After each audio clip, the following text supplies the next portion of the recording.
ഹിമാലയത്തെക്കുറിച്ച് നമുക്കെല്ലാവർക്കും അറിയാമല്ലേ? പക്ഷേ ആ വലിയ പർവ്വതനിരയുടെ ഒരു നിർണായക ഭാഗം ഒരുപക്ഷെ നിങ്ങൾ കേട്ടിട്ടുണ്ടാവില്ല.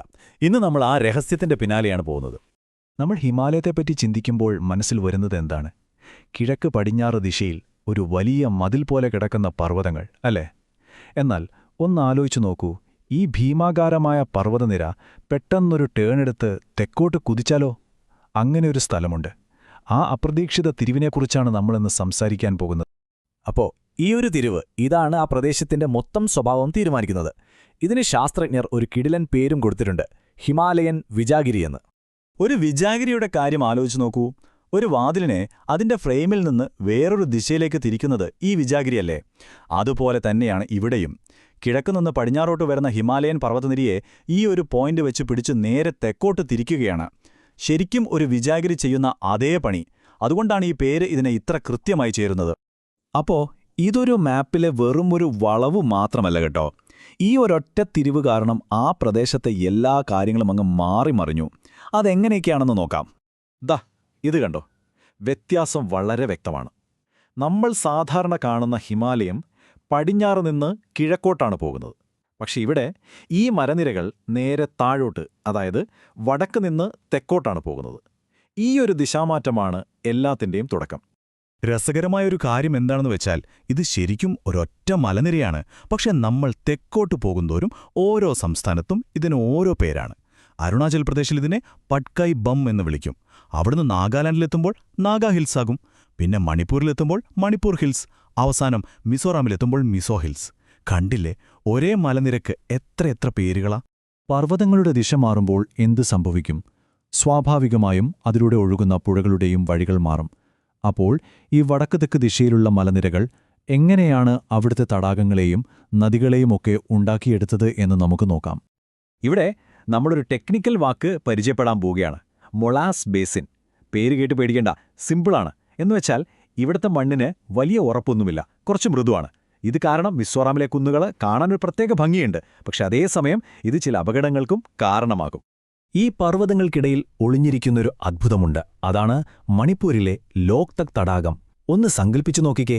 4 ഭാഗത്തും മലകൾ, അതിനു നടുക്കൊരു വലിയ തടാകം, ഒരു വലിയ പാത്രത്തിൽ വെള്ളം നിറച്ചുവെച്ചതുപോലെ. ഈ ഹിമാലയൻ വിജാഗിരി ഉണ്ടാക്കിയെടുത്ത ഏറ്റവും മനോഹരമായ കാഴ്ചകളിൽ ഒന്നാണിത്.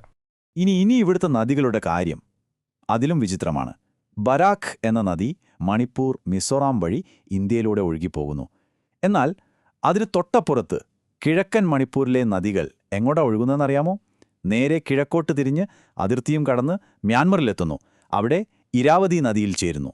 അപ്പോൾ ഈ ഹിമാലയൻ വിജാഗിരി എന്ന് പറയുന്നത് ഇന്ത്യയുടെയും മ്യാൻമറിൻ്റെയും പുഴകളെ തമ്മിൽ ബന്ധിപ്പിക്കുന്ന ഒരു പാലം പോലെയാണ് പ്രവർത്തിക്കുന്നത്. ഓക്കെ, നമ്മൾ ഇവിടുത്തെ മലകളെയും പുഴകളെയും കുറിച്ചൊക്കെ സംസാരിച്ചു. പക്ഷേ ഇവിടുത്തെ ഏറ്റവും വലിയ പ്രത്യേകത അതൊന്നുമല്ല. ഈ വ്യത്യസ്തമായ ഭൂപ്രകൃതിയിൽ ജീവിക്കുന്ന മനുഷ്യരാണ്.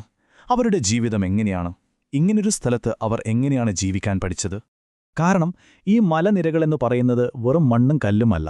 ഒരുപാട് തലമുറകളായി ഇവിടെ ജീവിക്കുന്ന ഒരുപാട് വൈവിധ്യങ്ങളുള്ള ഗോത്ര സമൂഹങ്ങളുടെ സ്വന്തം വീടാണ്.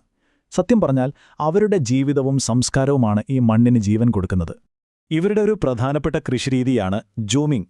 കേട്ടിട്ടുണ്ടോ? ഇതിനെ സ്ഥലമാറ്റ കൃഷിയെന്നും പറയും. സംഭവം ഇതാണ്: അവർ കാട്ടിലൊരു ചെറിയ ഭാഗം കൃഷിക്കായി എടുക്കും. കുറച്ചു കാലം കഴിയുമ്പോൾ അവിടുത്തെ മണ്ണിന്റെ ഫലഭൂയിഷ്ഠത കുറയില്ലേ? അപ്പോൾ അവർ ആ സ്ഥലം വെറുതെ വിടും. പ്രകൃതിക്ക് അതിനെ പഴയപടിയാക്കാൻ അവസരം കൊടുക്കും. എന്നിട്ട് വേറൊരു സ്ഥലത്തേക്ക് മാറും. പ്രകൃതിയെ അറിഞ്ഞുകൊണ്ടുള്ള ഒരു കൃഷിരീതിയാണ്. പക്ഷേ ഈ സൗന്ദര്യത്തിനെല്ലാം ഒരു മറുവശം കൂടിയുണ്ട്. ഈ സ്ഥലത്തെ ഇത്രയേറെ പ്രത്യേകതയുള്ളതാക്കി മാറ്റുന്ന അതേ കാര്യങ്ങൾ തന്നെയാണ് അതിനെ അത്രത്തോളം അപകടസാധ്യതയുള്ള ഒരിടമാക്കി മാറ്റുന്നതും. ഒന്നാമത്തെ കാര്യം ഭൂകമ്പങ്ങളാണ്. ഈ പ്രദേശം ഇന്ത്യയിലെ ഏറ്റവും കൂടുതൽ ഭൂകമ്പ സാധ്യതയുള്ളൊരു സോണാണ്.